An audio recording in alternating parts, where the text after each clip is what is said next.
الإعلام البرازيلي منبهر كثيرا بحفل افتتاح كأس العالم للأندية بالمغرب، ومتفاعل معه أو تفاعل معه بنشر صور حصرية لحفل الافتتاح وتزيين الصحف بعناوين رنانة، خاصة عناوين الشكر والتقدير للمملكة المغربية، خاصة على تكريم أسطورة كرة القدم البرازيلية بيليه الذي توفي قبل أسابيع وغادرنا إلى دار البقاء. ونشرت عدد من الصحف البرازيلية صورا حصرية ولوحات فنية التي رسمها حفل افتتاح مونديال الأندية بطنجة، منوهين بجمال المغرب وتطوره الكبير، ومنهم من سماه بزعيم إفريقيا بدون منازع. هذا وافتتح المغرب اليوم الأربعاء منافسات كأس العالم للأندية بالملعب الكبير في طنجة بحفل افتتاح بهيج أبهر العالم.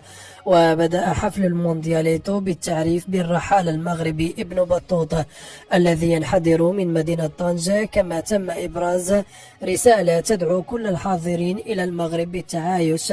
والتقارب بين الشعوب، وكذا انفتاح المغرب على العالم من خلال ظهور الراية المغربية يتوسطها طفل يرحب بالجميع بكل اللغات.